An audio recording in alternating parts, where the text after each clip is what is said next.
Buenas noches, Licen. Buenas noches, chicos. Buenas noches, Lice. Muy buenas noches. Licenciada, buenas noches. Muy buenas noches. Buenas noches con todos los que se están Buenas conectando. noches. Buenas noches. Buenas noches. Buenas noches, Liz. Buenas noches, chicos. Qué gusto verles. Buenas noches. Bien, chicos, vamos a comenzar, como ustedes saben, dentro de del horario. Lógicamente, por esta semana nomás hubo un pequeño cambio en lo que es el horario para la asignatura de historia, por lo que tenía que dar unas capacitaciones a los chicos que ya se están graduando, entonces solo por este horario, solo por esta semana hubo cambios de horario, chicos. De ahí nos mantenemos con el anterior. Vamos a comenzar con las breves indicaciones, nada más ni nada menos que igual para la asignatura de emprendimiento. Sí, ya vamos a manejarnos de la misma forma, sin mayor complicación, con la presentación de tareas, una muy bonita presentación, por favor, de las tareas, a mano y todo lo que sea, también de acuerdo a las indicaciones. Perdón, chicos. Para comenzar esta clase, quiero iniciar principalmente con una pequeña motivación ante ustedes, ya que estamos iniciando el periodo, ya que estamos teniendo también muchas personas conectadas, que es mi afán el buscar que todos los que están ahorita conectados también se conecten hasta el final de la clase, o por último, si es que no me puedo conectar, pero no desertar de la educación. Ustedes quiero que se metan en su consciente, en su memoria, que cuando ya alcanzamos la meta, cuando al fin logramos estar en ese punto final, cuando regresamos a ver, todo ha valido la pena. Sí, todo mi esfuerzo, toda mi dedicación, mis malas noches, quizás también el tiempo que tuve que haberme esforzado el triple, todo va a haber valido la pena, chicos. No abandonen este sueño. Manténganse con la mentalidad fuerte, con la mentalidad firme hasta el final. No decaigan. Si quizás por tal o cual razón me atrasé en deberes, pues no importa, me igualo y continúo, vamos adelante. No dejen de lado este sueño, no dejen de lado esta meta por la cual ustedes están luchando, por la cual ustedes están empezando. Aquí un gran ejemplo es los chicos, por ejemplo, que están ya por terminar, los que están en tercero, los que están acabando ya. Verles cómo ellos mismos hablan sobre los esfuerzos que han hecho y que ahora que están por graduarse ya ven que todo ha valido la pena, es el punto de satisfacción más grande. Así es que les pido y les incito también a ustedes a que manejen este sueño, a que no olviden esa meta. Pónganse un sueño así siempre al frente, en el cual todos los días ustedes recuerden el por qué están aquí, el por qué decidieron empezar a estudiar, el por qué continúan, como muchos de ustedes les veo, continúan todavía aquí manejando este sueño, manejando estas metas y sobre todo adelante. Así es que chicos, para sobre todo empezar con esto, quiero comenzar con un pequeño video motivacional para dar inicio a nuestra clase del día de hoy. Vamos a ver, por favor, chicos.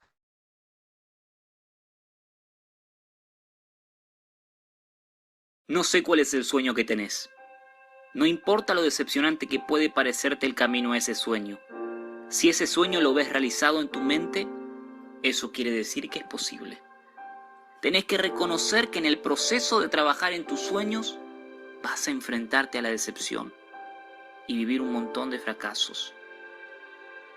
Algunos de ellos muy dolorosos. Hay momentos en los que vas a dudar de vos mismo y vas a preguntarle a Dios, ¿por qué? ¿Por qué me pasa esto a mí? ¿Acaso estoy haciendo algo malo? Para vos que estás experimentando algunas dificultades, te quiero animar a que no renuncies a tu sueño. Los tiempos difíciles van a venir, pero no han llegado para quedarse. ya van a pasar. Grandeza es la cualidad que tenés que tener. Empezá a creer en la grandeza de pensar en cosas grandes. La grandeza es algo que realmente existe. Existe en todos nosotros. Existe en vos. Es muy importante que creas que sos único y tenés un gran potencial. La mayoría de las personas no trabaja en sus sueños. ¿Por qué? El miedo al fracaso. Y si las cosas no funcionan, tienen miedo al éxito. ¿Y si lo logro y después no puedo controlarlo? ¿Y si me hace infeliz? No seas una persona que no toma riesgos.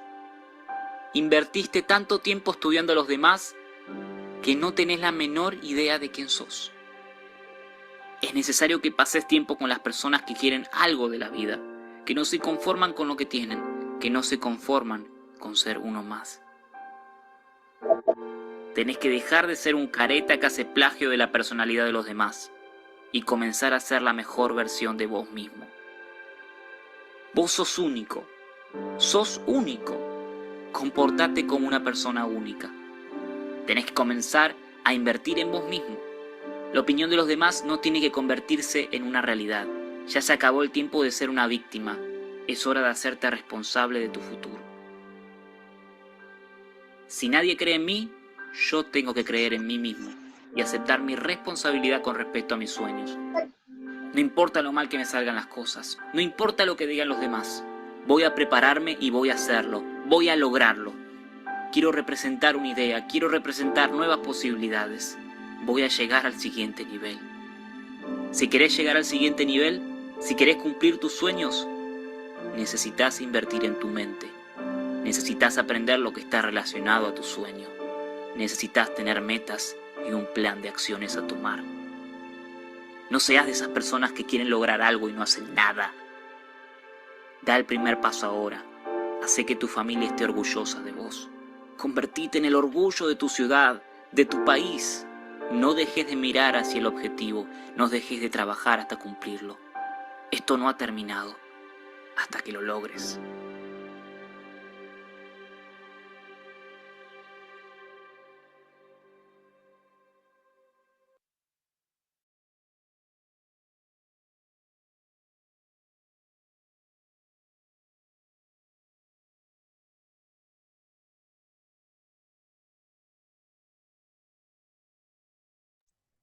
Bien, chicos, entonces, como nos dice el video, es fundamental que nosotros no abandonemos los sueños, no abandonemos la meta, no dejemos de lado el elemento principal por el cual quizás hemos decidido iniciar este camino, ¿sí? Para todos y cada uno de nosotros. Bien, así como lo hicimos en lo que es la asignatura de emprendimiento, vamos a ver lo que nos quiere decir dentro de historia, ¿sí? Para empezar a estudiar a la historia, es fundamental que nosotros entendamos el por qué se estudia historia, con qué finalidad lo hago, ¿sí? Con qué elementos quizás yo me manejo para poder comprender a la historia. La historia es sumamente amplia.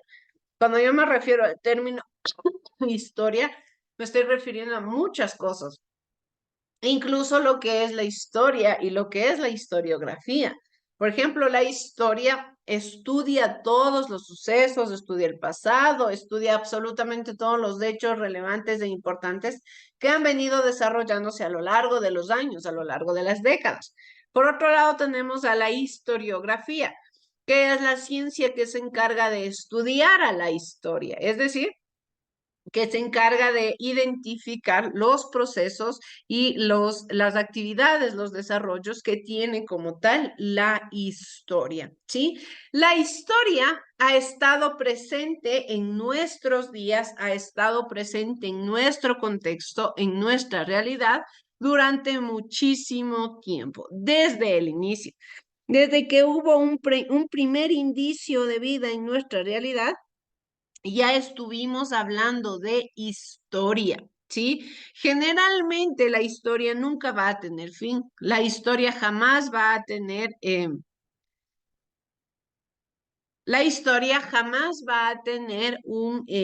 una finalidad quizás. ¿Por qué? Porque conforme va pasando el tiempo, conforme se van desarrollando las sociedades, va desarrollándose y evolucionando también la historia.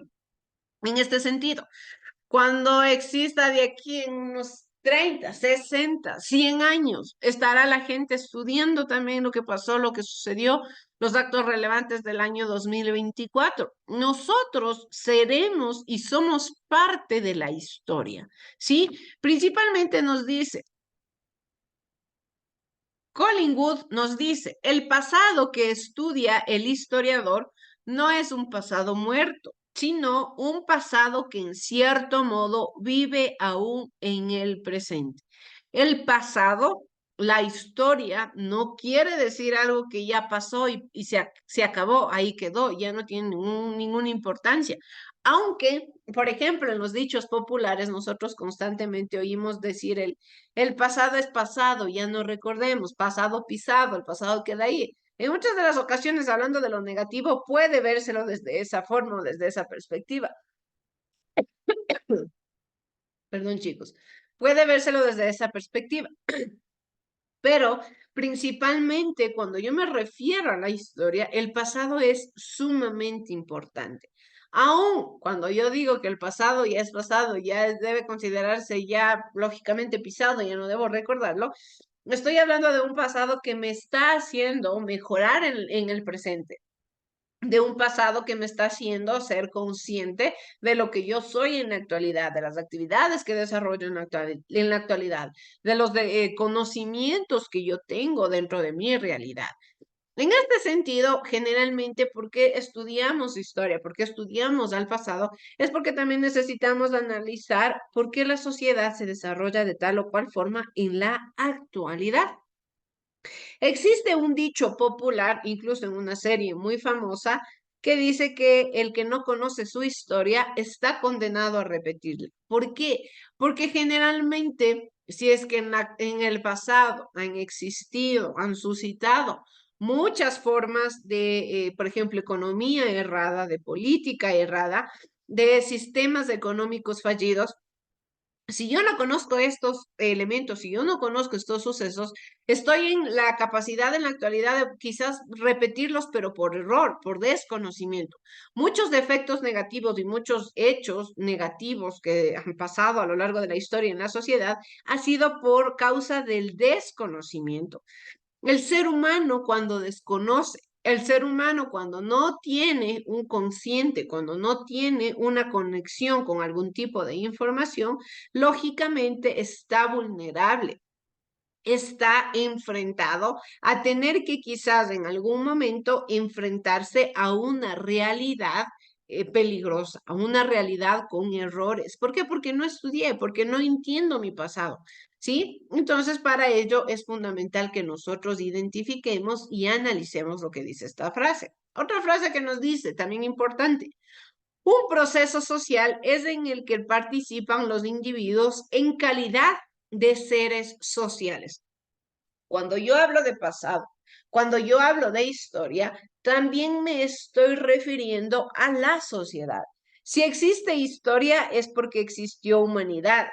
Si existe historia es porque existieron seres humanos conviviendo, seres humanos realizando actividades en una realidad diferente a la que yo tengo en la actualidad. Generalmente, si es que yo hablo de sociedad actual, sociedad contemporánea, forma de conocimiento contemporáneo, lo que hago también en realidad es comprender lo que son los seres sociales, ¿sí? La actualidad, los conocimientos, el desarrollo, la forma de pensamiento. Historia no solamente es decir que en la esquina de la cuadra 15 existió una iglesia y ahora ya hay una casa. No, no hablo solo de lo físico. Historia también es forma de pensamiento. Historia también son acciones. Historia también es la cultura, la forma de pensamiento, lo intangible, lo que caracteriza, a un grupo humano, ¿sí? En este sentido. De igual manera nos dice que la historia, hablando desde una conceptualización, se refiere a una disciplina que estudia y narra cronológicamente los acontecimientos pasados. Aquí nos habla una palabra importantísima. cronológicamente. ¿Qué quiere decir cronológicamente? Pues que vamos en orden. Yo no voy a estudiar lo que pasó en el año 1615 y después voy a estudiar lo que pasó en el siglo II. No, ¿qué tengo que ser yo? Tengo que ser consciente de que para que yo entienda la historia, todo debe ir en orden cronológico, porque un suceso da como resultado otro hecho. Este hecho da como resultado otro. Y al menos yo siempre les digo, para los que estaban conmigo en el anterior pasado, que la historia se va concatenando. Un tipo de realidad da como resultado o influencia quizás otro elemento importante dentro del contexto, otro elemento importante dentro del desarrollo. Todo va cronológicamente estudiado. Desde la evolución de las sociedades, desde el origen de la humanidad, todo. Todo va en un orden cronológico. ¿Por qué? Porque lógicamente esto a mí me sirve para comprender cómo ha ido desarrollándose la humanidad, cómo ha ido desarrollándose la Tierra, cómo han ido desarrollándose, por ejemplo, los elementos y los fenómenos naturales, porque en cierta época de la historia quizás del mundo era de una forma, ahora es de una forma totalmente diferente. Todo necesita ir en orden, generalmente hablando desde la historia. ¿Por qué? Porque ahí es donde nosotros datamos, la historia data. Lógicamente, en ocasiones data de forma exacta y en otras ocasiones la historia data de una forma más aproximada, ¿sí? Ustedes deben escuchar, a veces cuando leemos sucesos o hechos históricos, se dice, por ejemplo, data del año 2 antes de Cristo, no sé, un ejemplo. O en otras ocasiones se dice que, por ejemplo, la forma de pensamiento de tal o cual situación se estima que aproximadamente se dio en los años 1700, ¿sí? Más o menos porque hay ocasiones en las que la historia puede ser exacta y otros elementos en los que en el que la historia no llega a ser tan exacta, pero sí nos da un conocimiento, sí nos da una forma, una línea, un camino en el cual nosotros nos vamos más o menos estructurando. Otra conceptualización nos dice que habla sobre el conjunto de los sucesos o hechos políticos, sociales, económicos, culturales, etcétera, de un pueblo o de una nación. Es decir, todo lo que engloba al entorno. El entorno, la sociedad, la población se caracteriza ¿por qué? Por hechos políticos, sociales, económicos, culturales, tradiciones, vestimenta, comida, forma de pensamiento, bailes, música, todo, absolutamente todo lo que engloba una sociedad y cómo se lo narra, cómo se lo cuenta, si es que se ha mantenido a lo largo del tiempo, eso es historia. La siguiente definición es del conjunto de los acontecimientos ocurridos a alguien a lo largo de su vida o a su vez en un periodo de ella. ¿Sí? Existen diferentes formas en las cuales nosotros tenemos a la historia. A la historia como sociedad, a la historia como parte de un contexto y a su vez también la historia personal. No quiere decir que cuando yo estudio la historia solo me refiero a un elemento colectivo. No, la historia también se refiere al ámbito personal. ¿Qué quiere decir? Que yo puedo contar, por ejemplo, lo que decimos, mi historia de vida.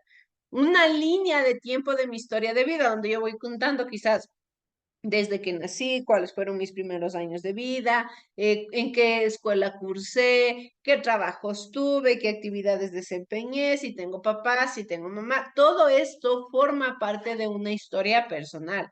La historia está presente en absolutamente todo, en todo, no solamente en los elementos como nos dice la segunda conceptualización, en un conjunto de sucesos, no solo en ellos, sino también en los elementos que conlleva el entorno, en los elementos que nosotros tenemos tradicionalmente a nuestra vista. Un teléfono tiene historia, la mesa tiene historia, un vaso tiene historia, un ser humano tiene historia. Todo, absolutamente todo lo que nosotros podemos ver, todo lo que nosotros podemos escuchar, todo tiene una historia. ¿Por qué? Porque es parte de la realidad, es parte del contexto, es parte de lo que lógicamente se desenvuelve como cotidiano y como natural dentro de la realidad. Aquí nos dice también ¿Por qué es importante la historia? Principalmente porque nos ayuda a conocer las fuentes del pasado y los hechos del presente. Fuentes y hechos. Fuentes, ¿a qué se refiere la palabra fuente? Es un lugar, una persona, un elemento, un objeto del cual yo puedo obtener información. Esa es una fuente, ¿sí? De donde yo puedo obtener datos, de donde yo puedo tener quizás características, pero de donde yo tengo como tal algún tipo de idea de lo que sucedió. Eso es una fuente. En este caso nos dice fuentes del pasado.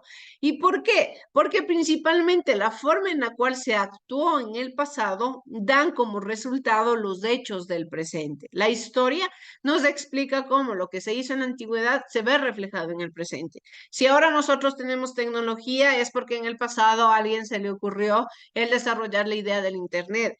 Si tenemos computadores, porque a alguien en el pasado se le ocurrió desarrollar la primera computadora. Y así nosotros vamos entendiendo, vamos conociendo cómo las fuentes, los hechos y los sucesos del pasado se ven reflejados en el presente. De igual manera nos dice que es importante para comprender quiénes somos y cómo somos, de manera de ser conscientes de nuestra realidad. No puede decir que yo soy pelinegra porque sí, porque así nací, porque así lo quiso Diosito y punto. No tengo por qué enterarme de nadie más, de nada más. No, yo debo ver por qué tengo el pelo lacio, por qué pienso de tal forma, por qué profeso tal religión, por qué vivo en el sector en el que vivo, por qué vivo en la ciudad en la que vivo, por qué hablo como hablo, por qué pienso como pienso. Todo tiene un origen. Como tal, la historia generalmente busca ayudarnos a encontrar el origen y el proceso de lo que somos hoy en día, como personas, como sociedad, como realidad, como contexto. Yo en algún momento debo considerar el pensar, ¿por qué tengo el pelo largo? Quizás porque en mi familia hay los genes de que tienen el pelo largo. ¿Por qué soy alto? Porque en mi familia hay los genes de que tienen quizás estatura alta, porque históricamente mis abuelitos, mis tíos son altos, ¿ya? Todo esto conlleva una historia generalmente como individuos, pero también es importante comprenderlo desde un punto de vista de la realidad del grupo humano. Es decir, soy consciente también del entorno que me rodea. ¿Por qué me encuentro en este entorno? ¿Por qué quizás la cultura de la sierra es diferente a la de la costa? Porque yo me siento más identificado con las tradiciones de la sierra, porque vivo aquí, porque me desarrollo aquí, pero ¿por qué lo hago? ¿Sí? De igual manera nos dice que hay que comprender el presente y cómo hemos llegado hasta aquí. ¿Cómo ha hecho la humanidad para poder llegar a este punto? Hay un espacio en la historia, sí hay un suceso importante en el cual se nos explica que no es que por obra y gracia de una divinidad estamos donde estamos en este momento. Si bien es cierto, la religión, la fe, la divinidad ha sido parte del contexto, ha sido parte de la realidad, ha sido parte del entorno con el cual nosotros nos desenvolvemos y con el cual nosotros nos desempeñamos, pero como tal hay un espacio en el que nos explican que el ser humano es el propiciador de todo. Si hay mesas, si hay teléfonos, es porque un ser humano lo hizo. Si es que hay una casa, es porque un ser humano lo hizo. Si es que hay conocimiento, es porque el ser humano promovió el conocimiento. Si hay evolución, es porque el ser humano evolucionó con su consciente, su inteligencia, con su sociedad, con su entorno, con todo. Todo lo que nosotros tenemos actualmente y cómo hemos llegado al punto de nuestra realidad es producto de ello. Es producto principalmente de constantes manejos de evolución, de constantes desarrollos, de constantes formas de ver la realidad, ¿sí? De igual manera, nos dice a qué se refieren las fuentes históricas. Cuando yo ya identifico la importancia de la historia, es decir, ya sé que es historia que estudia los sucesos y los hechos del pasado, tanto en conjunto como colectividad, como también en forma personal de los individuos. Bien, identifiqué eso. También entendí la importancia, es importante entender todo lo que ha pasado anteriormente, todos los sucesos y los hechos que se han desempeñado en la anterioridad y ahora cómo estoy en el lugar en el que estoy, ¿sí? ¿Por qué he llegado a este punto? Pero ¿cómo es que yo obtengo toda esta información? ¿De dónde aparece? ¿Cuál es la finalidad? Pues es ahí donde llegamos nosotros a lo que son las fuentes históricas, ¿sí? Las famosas fuentes históricas. Para conocer el pasado, el historiador debe recurrir a diversas fuentes históricas que pueden ser definidas como todo documento escrito, objeto material, incluyendo los relatos, los cuales aportan información para resolver las distintas problemáticas que nos planteamos. Aquí existen tres tipos de fuentes, tres tipos de lugares de los cuales yo puedo obtener información, que son materiales escritos o a su vez orales y audiovisuales. En este caso, los materiales se refieren a los objetos, edificios, obras, monumentos, es decir, como tal, las cosas, ¿sí? Las cosas físicas que me pueden aportar algún tipo de información.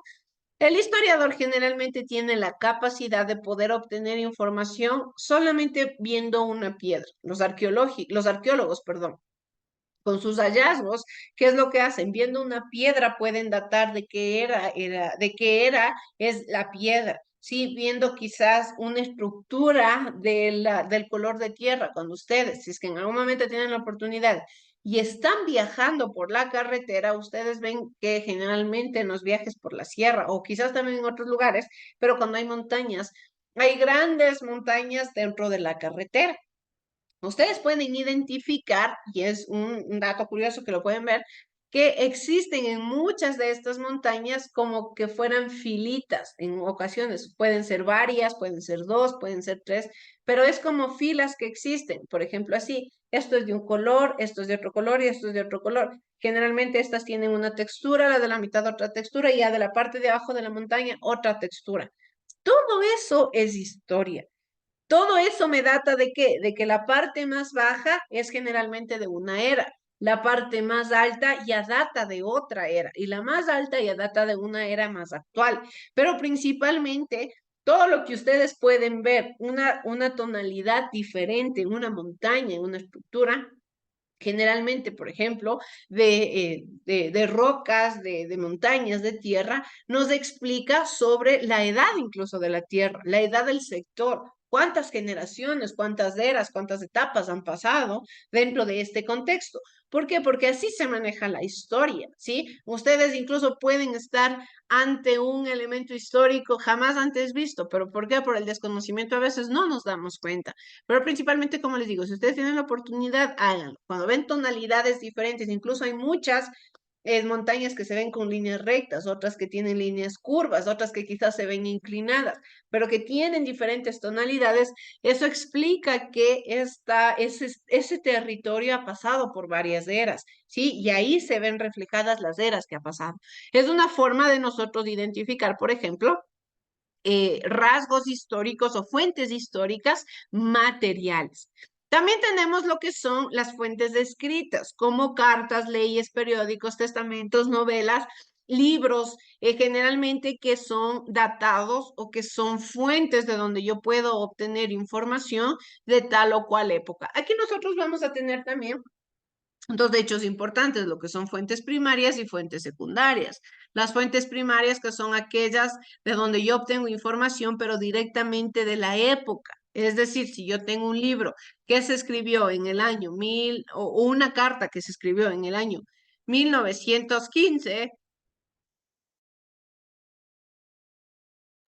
perdón, si yo tengo una carta, por ejemplo, que se escribió en el año 1915 y yo tengo en mis manos la carta escrita a puño y letra, es una fuente primaria. ¿Por qué? Porque es un documento real, es un documento verídico, es un documento propiamente de la era, propiamente de la época. Me va a dar información, quizás en esa carta diga, te escribo desde el tren en el que estoy viajando hacia Colombia, no sé, un ejemplo, me invento. ¿Qué quiere decir? Me está dando bastantes datos históricos sobre la realidad en la que se estaba manejando esa carta, sobre el contexto en el cual se estaban manejando esas personas, esta historia como tal.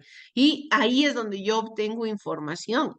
Y por otro lado, también tenemos lo que son las fuentes audiovisuales, que esto ya se refiere más por ser narraciones, fiestas populares, ritos, películas, fotografías, música. Este tipo de información o este tipo de fuentes, principalmente lo que busca y por lo cual se caracteriza es por identificar que algo inmaterial. Sí, existen las formas y las fuentes materiales y las fuentes inmateriales.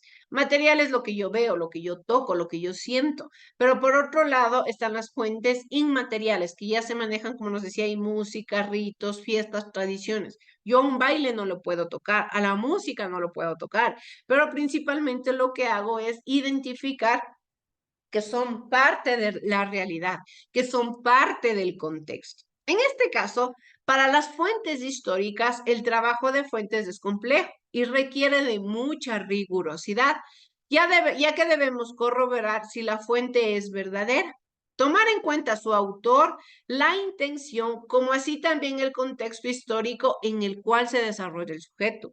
Ojo, los historiadores no pueden obtener generalmente información de cualquier lugar. La información tiene que ser verídica, la información tiene que ser real, la información tiene que ser trascendental, tiene que servirme para algo. Yo no puedo decir que Pepito salió y compró un pan solo porque Juanito me lo dijo, si yo no verifiqué si la información es o no. Real. Yo tengo que saber, al menos si yo hablo desde la historia, si es que yo me considero un historiador o quiero desarrollarme como historiador, tengo que saber identificar que todos los conocimientos, que todos los preámbulos, que todo lo que conlleve a ello, lógicamente tenga veracidad.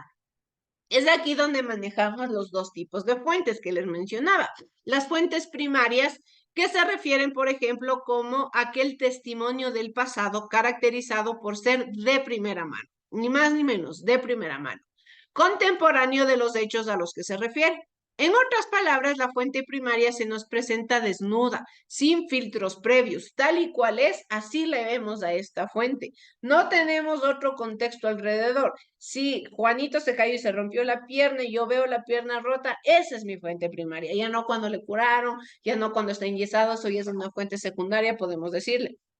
Todo como pasó, todo tal y cual sucedió, esa es mi fuente primaria. Cuando no ha pasado ningún filtro, cuando no ha habido nadie que ha estudiado y me ha dicho, no, esto es tal o cual cosa, no, cuando yo lo veo de primera mano y constituye un indicio o rastro del pasado en un estado puro o cómo ha llegado hasta a nosotros, ¿sí? Es decir, la información pura, sin cambios, sin transformaciones, sin otras formas de pensamiento.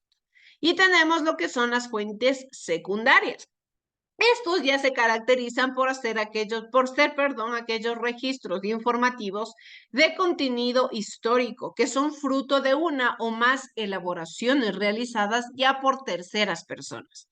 Podríamos decir que la fuente secundaria nos ha llegado mediatizada por una o varias personas que elaboran una evocación o una reconstrucción del pasado a partir de los testimonios de otros relatos. Es decir, a partir de una fuente primaria, existen las fuentes secundarias. Si yo tengo un testamento y esta es mi fuente primaria, yo la leo, yo la veo, yo la analizo, esa es mi fuente primaria. Pero cuando una persona ya desglosa ese testamento, lo traduce, lo pasa a computadora, me lo explican, me lo detallan, esto ya es una fuente secundaria. Si bien es cierto, me ayuda quizás a entender mucho más, esto debe ser realizado también por un historiador, por una persona conocedora del pasado, por una persona conocedora del entorno, de la realidad, del contexto en el cual se maneje la fuente primaria. Lógicamente ya lo que les digo, la fuente secundaria me ayuda a mí a entender mucho más a fondo, con palabras más sencillas, quizás con adaptaciones más al entorno, pero principalmente ya no es la fuente principal, ya no es la fuente central. Entonces, es aquí hasta donde nosotros llegamos con la comprensión de entender el trasfondo y la importancia que tiene la historia dentro de la realidad, dentro del contexto, dentro del desarrollo. Para ya ir terminando con nuestra clase, vamos a terminar viendo este video que nos dice, ¿para qué sirve la historia? ¿Sí? ¿Para qué me sirve a mí la historia? ¿Para qué les sirve a ustedes la historia? Y cómo podemos desarrollarla dentro de nuestra realidad. Vamos a ver, chicos. ¿Para qué sirve la historia? Consejas que vienen desde tiempos muy remotos hablan de la historia como maestra de la vida. Pero, ¿nos ha servido de algo aprender historia? Hasta la fecha, hemos aprendido a transportarnos a grandes velocidades, comunicarnos al momento desde y hacia cualquier lugar del mundo. Conocemos mucho sobre la vida de nuestro planeta, empezamos a escudriñar nuestro universo e iniciamos el entendimiento de la vida misma con los descubrimientos genéticos. Sin duda, nuestra capacidad de aprender es enorme. ¿Por qué no hemos aprendido a vivir en paz? ¿Por qué no aprendemos a ser justos? ¿Quién nos enseñó a creer que era natural que unos humanos vivan con todos los privilegios y otros sin cubrir sus necesidades? Y si se dice que el pueblo que no sabe su historia está condenado a repetirla, ¿tiene la historia como maestra de la vida algunas respuestas? Cuando pensamos en la historia, es probable que la imaginemos como una simple narración muy larga, en la que todos están de acuerdo acerca de cosas que ocurrieron hace tanto tiempo que no tienen nada que ver con nuestras vidas. Pero en realidad, la historia es importante en nuestras vidas. Nuestra historia personal es parte de una historia más grande. Lo que hacemos a diario está condicionado por todo lo que pasó antes, y esas actividades también van construyendo la historia todos los días. Por otro lado, la historia forma parte de nuestra vida porque la aprendemos en las escuelas, aunque esas dos historias no parecen juntarse siempre. El contarse historias unos a otros para compartir experiencias vitales es un proceso esencial para comunicar y recrear de todos esos valores, costumbres y significados que llamamos cultura. Sin embargo, no hay una historia única y verdadera. Las fuentes de la historia son muchas y diversas, que van desde el propio hogar, la escuela, medios de comunicación, iglesias y más. Fuentes con distintos enfoques y estilos, y también con diferentes intenciones. Cuando la historia, ya con mayúsculas, se vuelve propiedad de las instituciones, se convierte en un instrumento de poder. Por eso, lo más común es que la difusión del conocimiento histórico responda a los intereses de quienes difunden o se proponen enseñar su versión de la historia, ya sea en la escuela, la televisión u otros medios. Por eso, la historia que se escribe para los libros escolares suele ser muy diferente a la realidad. Entonces, ¿es posible encontrar respuestas en la historia? ¿Respuestas 100% ciertas? No. Pero sí experiencias que pueden explicarnos cómo actuamos a diario y en el futuro referentes que debieran ser tomados en cuenta en cada decisión que tomamos. Enterarnos de que lo que sabemos de historia puede no ser 100% cierto nos ha confundido más. Si es así, ¡excelente! La historia con sus modos de escribirla, difundirla y aprenderla se nos presenta como un proceso confuso y complejo, plagado de opiniones, inconsistencias y contenidos no siempre confiables. Hay que desconfiar de las historias que se presentan como las únicas verdaderas.